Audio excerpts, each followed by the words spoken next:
Twitter के CEO Jack Dorsey ने भारत को 15 मिलियन यूएस डॉलर की मदद दी है कोरोना काल में, कोरोना से फाइट करने के लिए।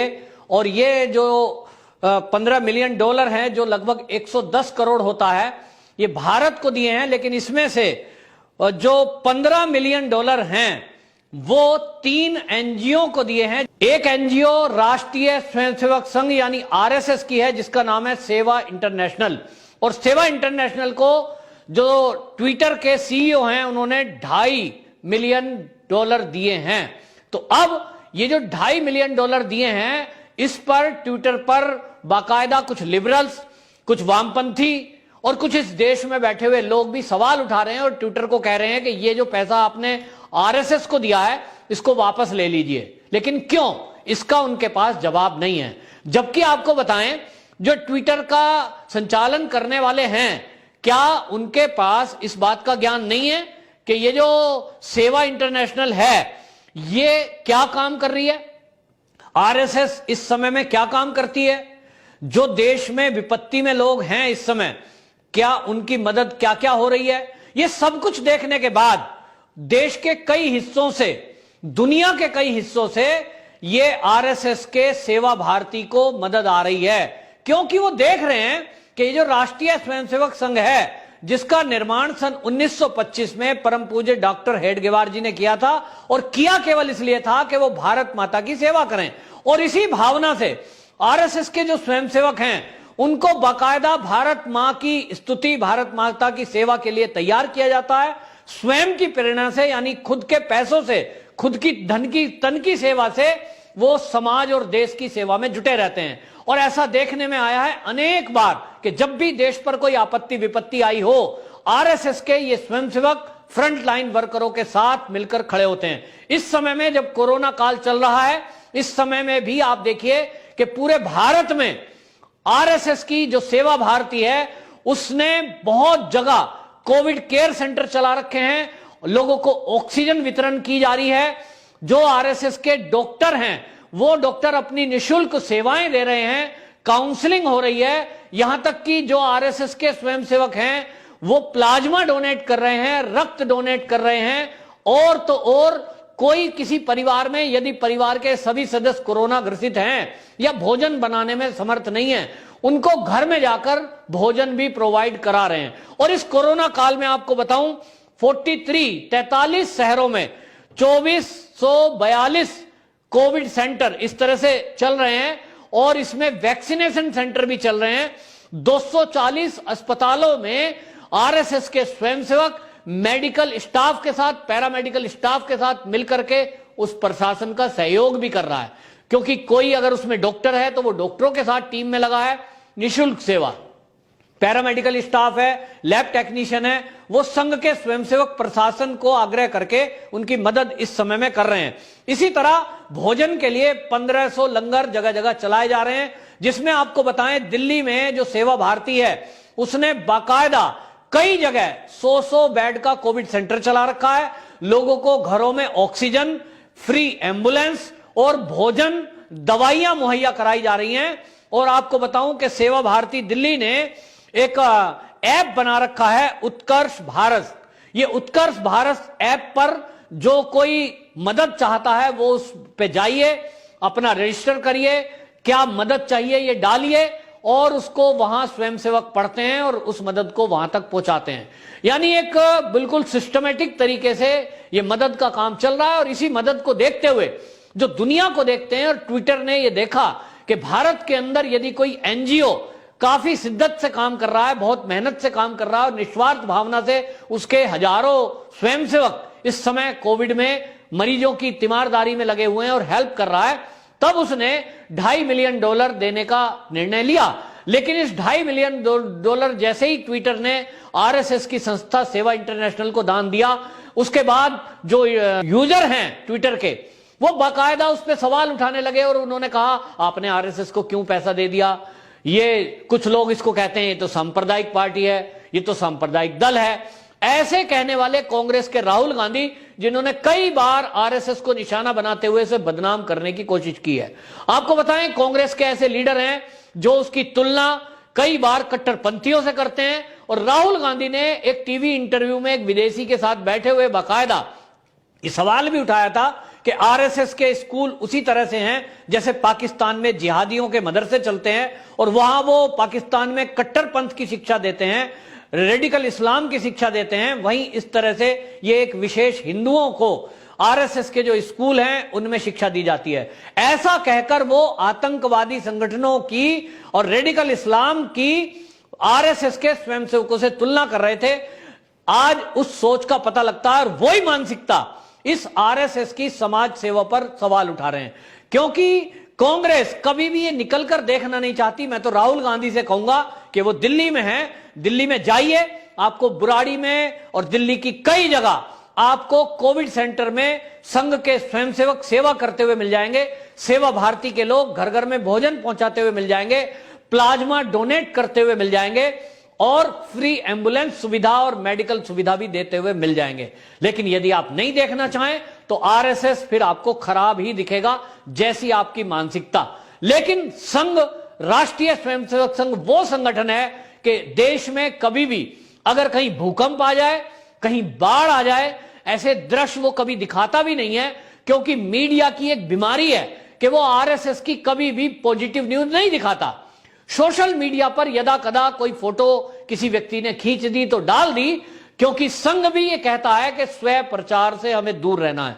लेकिन आज की डेट में जब संघ को गाली दी जाती है और संघ को बदनाम किया जाता है, तो ऐसे में जरूरत है कि संघ का भी प्रचार हो और संघ के कार्यों की समीक्षा हो, लोग उसको देखें और सराहें भी। तो आपको बताऊं, संघ इस समय पूरे भारत में जो कर रहा है वो पहली बार नहीं है।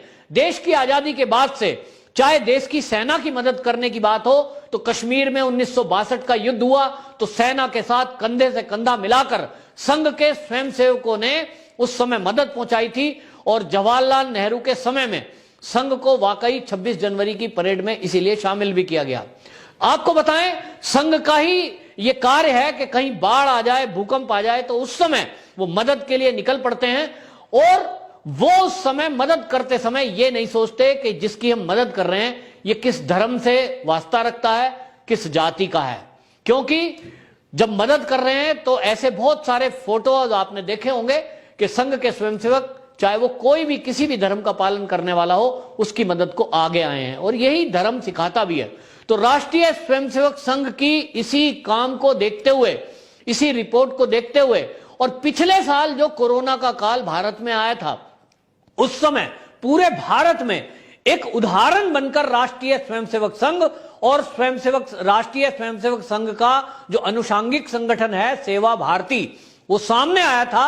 किस तरह से लॉकडाउन के दौरान लोगों को भोजन की किट दी गई, लोगों को भोजन बनाकर दिया गया और उनको दवाइयां दी गई, उनको बाकायदा ठहरने की व्यवस्था दी गई और जरूरतमंदों को दवाइयां तक दी गई। ये हमने पिछले साल भी देखा। और इस साल जब कोरोना की महामारी में बड़े बड़े डॉक्टर और मेडिकल स्टाफ भी कोरोना का संक्रमण होने के डर से अपने घर पर बैठ गए हैं, ऐसे में आपको बताऊं कि संघ के स्वयंसेवक फ्रंट लाइन वर्कर बनकर प्रशासन के साथ भी कंधे से कंधा मिलाकर खड़े हैं और स्वयं के कोविड सेंटर चलाकर लोगों को प्राथमिक उपचार की सेवा दे रहे हैं। मैं खुद गाजियाबाद जिले का निवासी हूं, वहां 6 स्थान पर कोविड सेंटर चल रहा है, जहां बड़ी खूबसूरती से लोगों को बढ़िया व्यवस्था की गई है, भोजन की, रहने की, ऑक्सीजन की, एम्बुलेंस की, और जरूरतमंद लोगों को प्लाज्मा या रक्तदान भी देने की। और इसी तरह लोगों को काउंसलिंग दी जा रही है। जो लोग काउंसलर हैं वो अपनी काउंसलिंग देते हैं।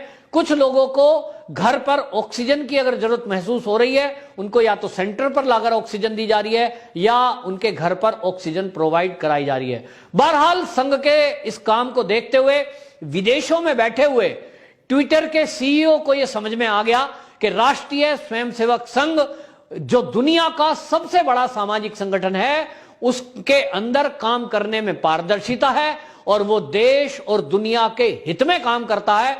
संघ के स्वयंसेवक भारत के अलावा दुनिया के अनेक देशों में रहते हैं, लेकिन वो जिस भी देश में रहते हैं उस देश के हित में काम करते हैं, चाहे वो अमेरिका हो, चाहे वो रूस हो, चाहे वो जापान हो।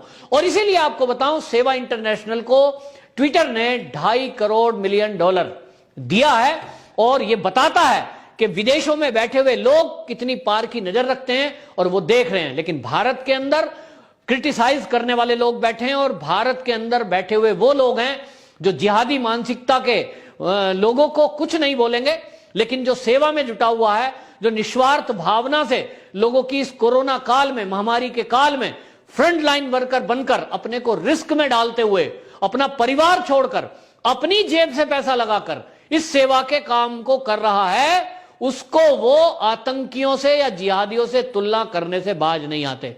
तो सोचना यह है कि जब एक विदेशों में बैठी हुई कोई संस्था इसके बारे में यह सोच रखती है आरएसएस के, तो हम भारत के लोग अपने ही देश में, जो हमारे ही देश की एक संगठन, हमारे ही देश की संस्था, हमारे ही देश के लोगों के लिए जो सेवा में लगे हुए लोग हैं, उनके बारे में किस तरह का भ्रामक प्रचार करते हैं, किस तरह की भाषा का इस्तेमाल करते हैं। जो देश का विपक्ष है वो बार बार संघ को सांप्रदायिक बताकर और कई बार कोई संगठन उसको बैन करने की बात भी करते हैं। लेकिन विचार करना होगा, जरा इस चश्मे को हटाइए और एक पारदर्शी चश्मा लगाइए जिससे आप देख सकें कि राष्ट्रीय स्वयंसेवक संघ के स्वयंसेवक इस समय किस तरह कोरोना पीड़ितों की मदद को आगे आया है और आगे ही नहीं तो फ्रंट लाइन वर्कर बनकर किस तरह से काम में लगा हुआ है, जुटा हुआ है। छोटे से लेकर बड़े उसके कार्यकर्ता इस मुसीबत के समय में कंधे से कंधा मिलाकर कोरोना के इस महामारी के काल में देश की सेवा में आगे आया है। इसके लिए वो किसी के दर पे नहीं जाता है। ये बात अलग है कि ट्विटर ने अपने आप ये चीज महसूस की और सेवा इंटरनेशनल को ये दान दिया है। भारत के अंदर ज्यादातर सेवा के काम संघ के स्वयंसेवक अपने ही पैसों से, अपनी प्रेरणा से वो काम करते हुए आए हैं। तो हमको भी अगर आसपास कहीं संघ का सेवा कार्य दिखाई दे या हमको कोई पता चले कि हमारे आसपास कोई सेवा का कोविड सेंटर चल रहा है, आरएसएस के स्वयंसेवकों के द्वारा कोई सेवा कार्य चल रहा है, आप तब तक संघ के बारे में कोई धारणा ठीक से नहीं बना सकते जब तक आप निकट जाकर उस संघ के सेवा कार्य को ना देख लें या संघ की शाखा पर जाकर आप संघ के बारे में जानने की कोशिश ना करें।